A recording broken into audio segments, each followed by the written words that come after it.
Ch.3. Mr. Woodhouse goes out to dinner. Another week passed, and Mr. Elton still had not proposed to Harriet. John Knightley was bringing his family to Highbury for the Christmas holiday, and Emma was very busy getting Hartfield ready for their visit. Mr. Woodhouse was a kind man, and he loved his family very much. But he was easily upset, and he worried about many things.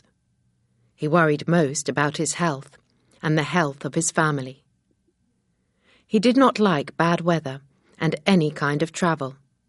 He hated change of every kind. The weather was now very cold, and the ground was hard and slippery with ice.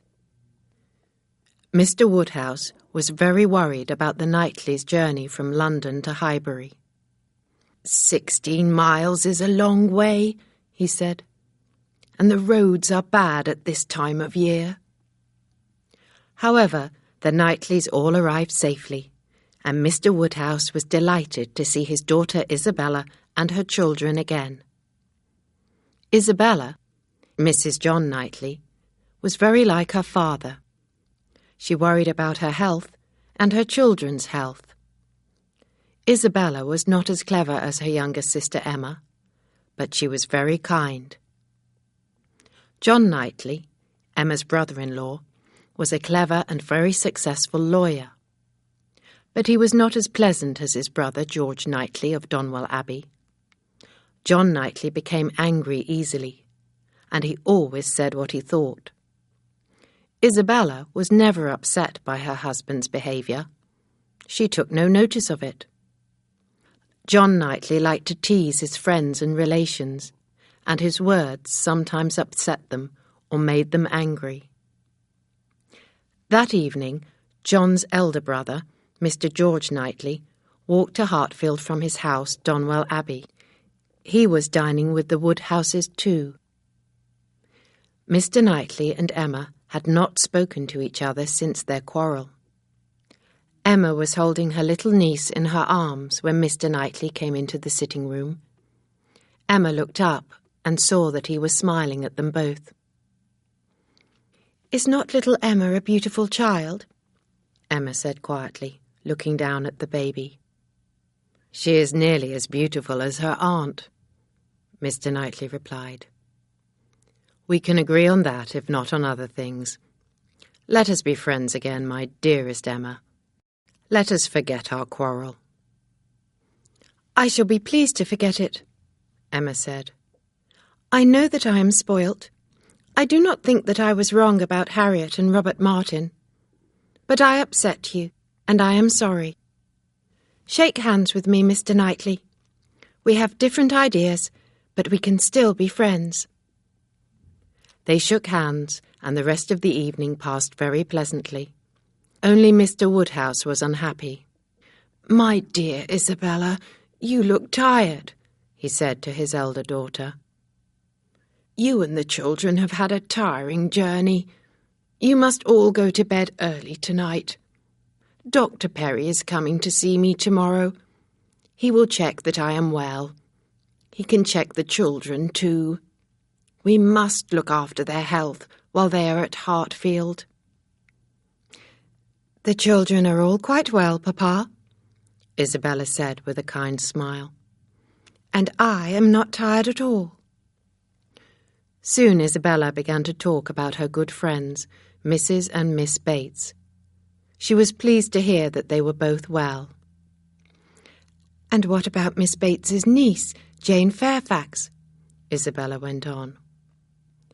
"Sometimes I see her in London with her guardians, the Campbells.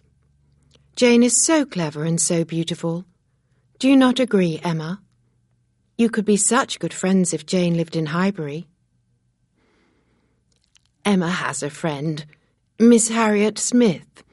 She is a very pretty girl," Mr. Woodhouse said. "Harriet often stays with us. You will see her here very soon." Time passed quickly and happily at Hartfield. Emma, Mr. Woodhouse, Mr. Knightley, and Isabella and John Knightley were invited to dine with the Westons at Randall's on the 24th of December, Christmas Eve. Mr. Elton and Harriet were also invited to the dinner party that evening. Harriet had been staying at Hartfield, but then she caught a very bad cold. Isabella was afraid that her children would become ill too, so Harriet went back to the school where Mrs. Goddard could look after her. Emma went to see Harriet on the morning of the 24th of December. The poor girl had a sore throat, and her face was very pale. "You cannot come to Randall's tonight. You are too ill," Emma said. "Mr. Elton will be sorry that you are not there." As Emma left the school, she met Mr. Elton himself and told him about Harriet's cold and sore throat. "I am afraid that Harriet will have to stay at home tonight. She has a bad cold," Emma said. "And you have been visiting her, Miss Woodhouse?" Mr. Elton said in surprise. "That is not right. You must think of your own health." "You look rather pale, Mr. Elton," Emma told him. "Perhaps you should stay at home too." Emma expected Mr. Elton to agree. He could stay at home instead of going to dinner at Randall's, she thought. He could think of Harriet. He could write her a loving letter. But at that moment they met John Knightley. He offered to take Mr. Elton in his carriage to Randall's that evening, and with a happy smile, Mr. Elton agreed. As Mr. Elton walked away quickly, Emma's brother-in-law laughed. "That young man always smiles when he sees you, Emma," John Knightley said. "I think that he is in love with you. Please be careful." And he laughed again. He enjoyed teasing his sister-in-law. "No, you are wrong. Mr. Elton loves Miss Smith, not me," Emma said. "Mr. Elton and I are good friends, nothing more." But John Knightley laughed once again and shook his head. By the evening, the weather was extremely cold. Mr. Woodhouse, Emma, Isabella and her husband were going to travel from Hartfield to Randall's in 2 carriages. Mr. Woodhouse went in his own carriage with Isabella. Emma went with John Knightley in his carriage, and they drove to the vicarage to collect Mr. Elton. The vicar was waiting for them with a happy smile. He smiled at Emma all the way to Randall's, and did not stop praising her. John Knightley listened, but he said nothing. Emma was worried. Did Mr. Elton think that she loved him?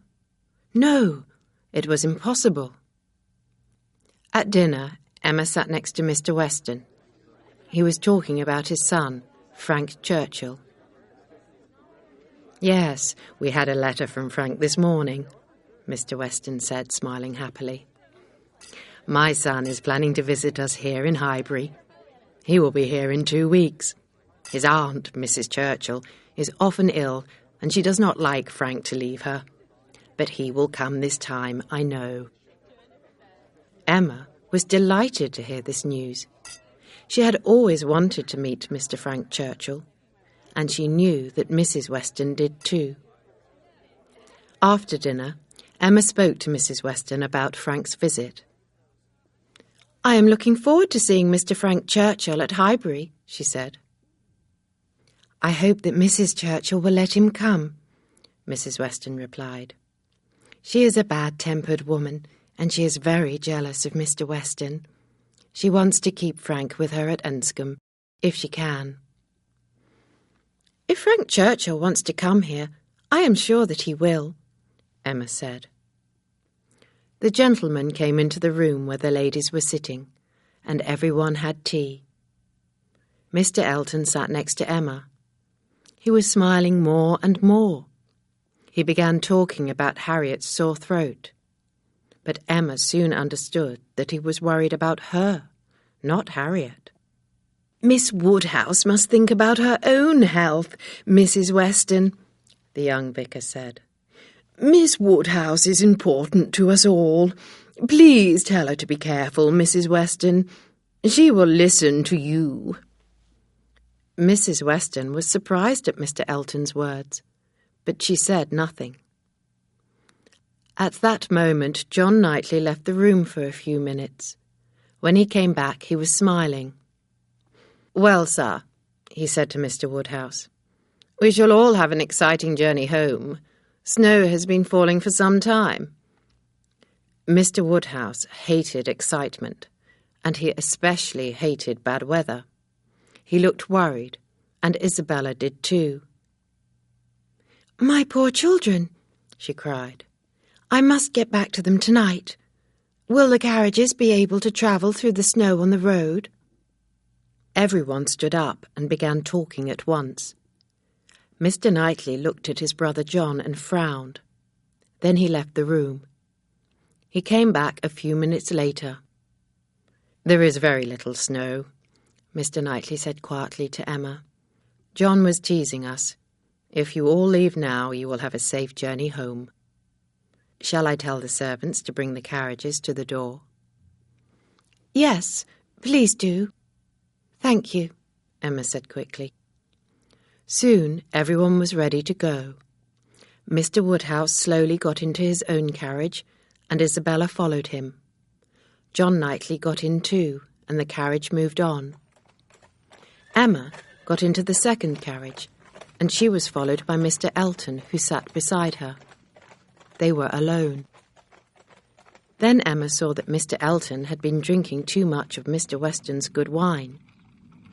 As the carriage began to move, Mr. Elton took Emma's hand and held it in his own. "My dear Miss Woodhouse," he cried, "I cannot hide my feelings any longer. They are too strong. You must know how much I love you. Please accept my proposal of marriage and make me the happiest of men." Emma was angry, but she did not show her true feelings. "Mr. Elton, you should be saying these things to Harriet, not to me," she said quietly. "Miss Smith? I do not care for Miss Harriet Smith," Mr. Elton cried. "I love you, Miss Woodhouse, only you." Emma was silent. She did not know what to say. "You are making me very happy, Miss Woodhouse," Mr. Elton said, smiling. "Your silence tells me that your feelings are the same as mine." "Mr. Elton, you are very wrong," Emma said angrily. "I have no wish to marry anyone, and I would certainly never marry you." They sat silently until they reached the vicarage. Mr. Elton got out of the carriage without saying another word, and Emma was taken home to Hartfield. She did not sleep well that night. She had been very wrong about Mr. Elton. He had never loved Harriet Smith. "That silly young man thinks that he is my equal," Emma thought. "I cannot believe it. Mr. Knightley and his brother John were right about Mr. Elton, and I was wrong." Then Emma thought again about Harriet. Her friend would soon have to be told the truth. Mr. Elton had never loved the poor girl. But Emma was still sure of one thing.